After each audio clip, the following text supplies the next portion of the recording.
Guys, welcome back to my channel. Today I'm going to show you how to make this Moroccan Tile Stitch phone pouch, and it's quite interesting because a lot of you have been requesting about it. If you are new to my channel, make sure to click on the subscribe button if you want to be updated with the new designs that I am about to make. And also, if you want this one in purse, I have a video and you can just check it out on my channel and you will see the Moroccan Tile Stitch purse. Thank you and stay tuned. The Moroccan Tile Stitch is a multiple of 3, and also in here you need to know the size of the cell phone pouch that you're making. So you need to keep on chaining up 3 until you get to the right width of your phone. And then in my next clip I'm going to show you how I measure it. This is how I measure my phone. Just put it around once you made multiple of 3 chains. So right after you make the right amount of stitches for the width of your cell phone, you can now join it. Make sure it's not twisted. You can now slip stitch on the first chain that you made. After that, you're going to chain 2, and this will count as 1/2 double crochet.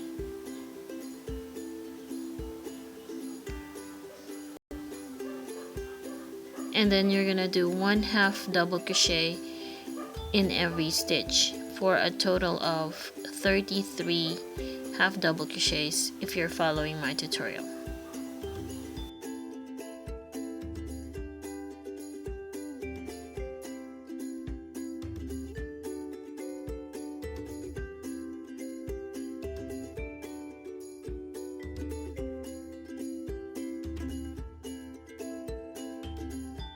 So to end this round, we're going to slip stitch on the second chain on top. And then after we slip stitch, we're now ready for the V stitches that we're gonna make. And we will start off with chain 4. So chain 3 counts as 1 double crochet, chain 1, plus we're going to work 1 more double crochet in the same stitch. Now this will count as a V stitch.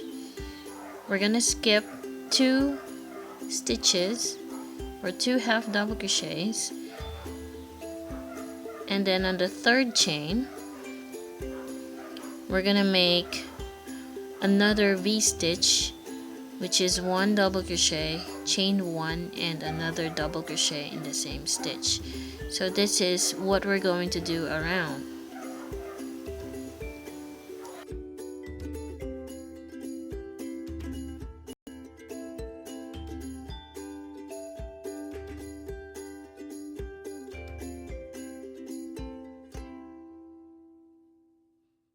To end this round, you should have 2 stitches left, and you're going to make a slip stitch on top of the third chain. Now after this, we're ready for our next yarn. You can pick a color that is contrasting to this color white so that it will look attractive. And make sure you also have your stitch marker so that it will not come undone while you're working with your next yarn.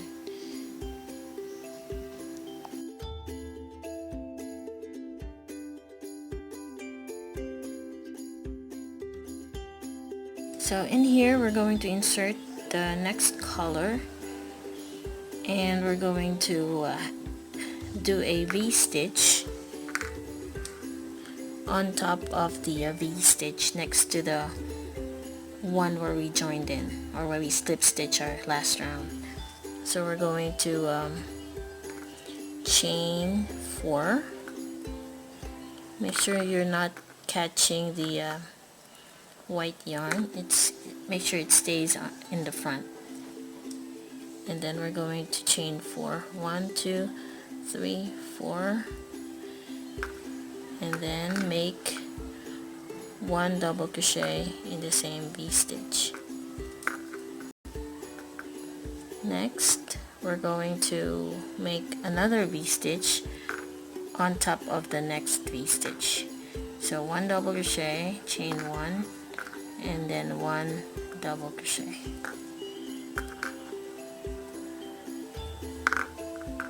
So we're gonna do that until the end of the round.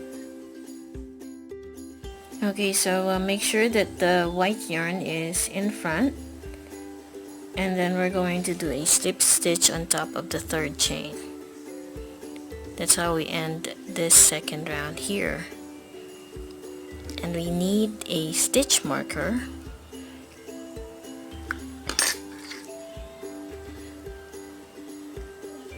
Right here. Okay, so for those who want to know how I made this stitch marker, you can click the link I will put on the description box about how to make this awesome stitch marker using perler beads. After setting this aside, we're going back to our main color, and then we're going to remove the stitch marker, and we will start working with the white yarn again. And we will start by making a V-stitch. We're going to chain 4 for 1 double crochet. It's equals to chain 3 and then chain 1, right? So we're going to yarn over, and then what we're gonna do is we're going to make a V-stitch around this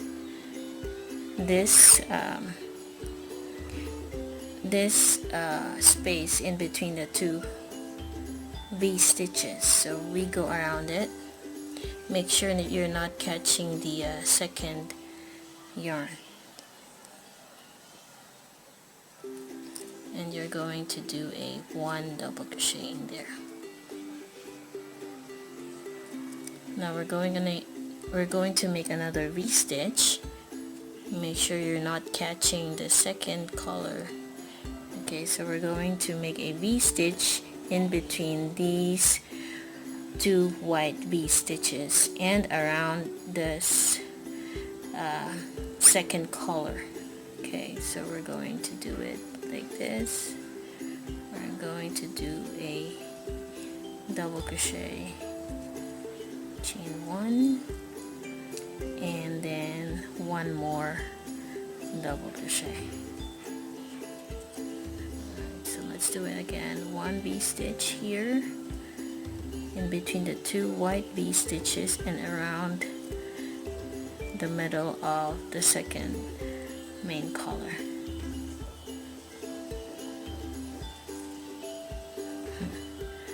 This is what it looks like at the back. Make sure you're not catching the second yarn because it will mess up your work and you have to frog it.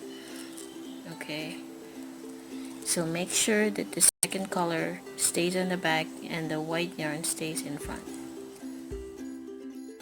Okay, so when you end a round, you must be slip stitching as always on the chain 3. You will need the stitch marker again and set the white yarn aside.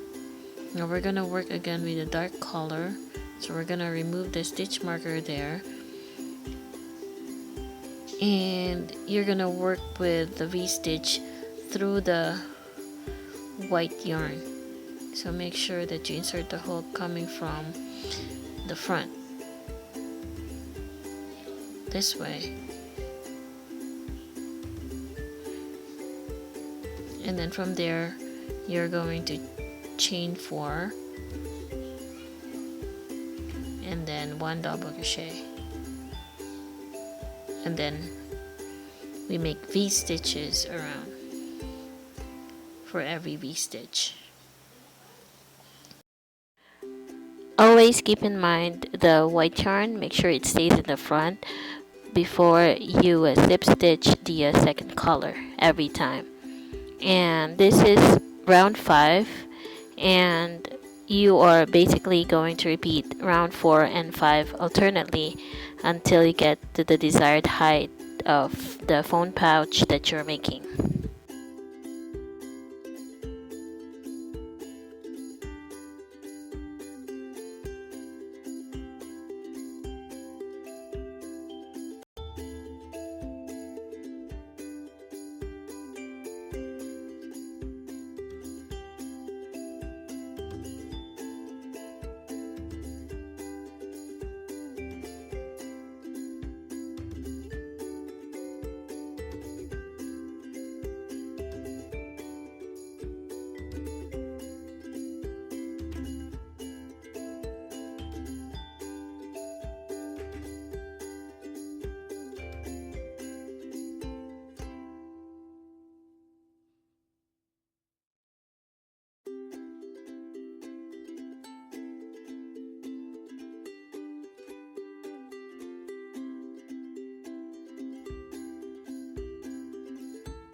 This one is the bottom part of the phone pouch.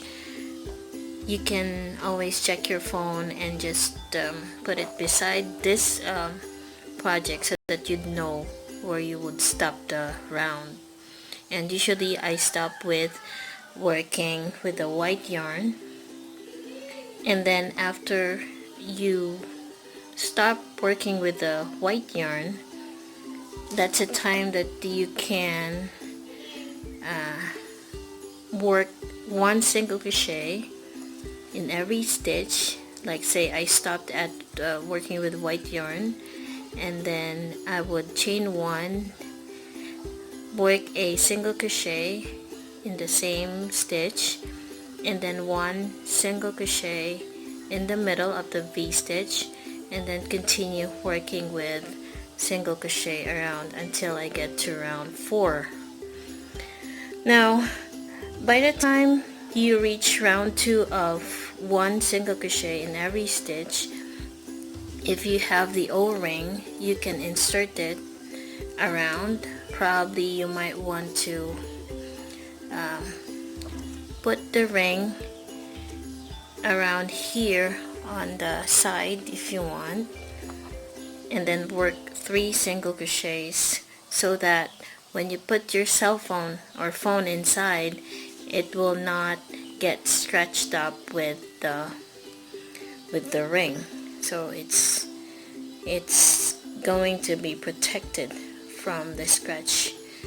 Okay, and then after the desired rim of your pouch, you can add a snap button. I don't know, whatever you call this one, you can add this one as well if you want to put a snap on, and I will show you how I made this one. You can just check on my another tutorial that I have uploaded previously about how to make this one. It's just the same. Alright, but if you don't like putting the ring, this is just an optional. You can just work one single crochet in every stitch. For the strap, you need to chain up 60 and then join the ring. Make sure it's not twisted. After you slip stitch, chain 3 and then 1 double crochet in every stitch until you get a total of 60 double crochets, and then slip stitch on top of the first chain 3 that you've made. So this is really simple. I like this kind of strap because if you use it this way, it won't stretch out against with the stitches in which you're gonna do 3 single crochets, and then back and forth you do a couple of rows, and it would stretch out. So I figured if you're gonna use it or make your strap this way, it won't stretch and it is much sturdier than the other strap that I have made. In case you have decided to make the strap, you can either secure it by sewing through this side of the strap so that it will be secure, or you can wrap around the yarn many times.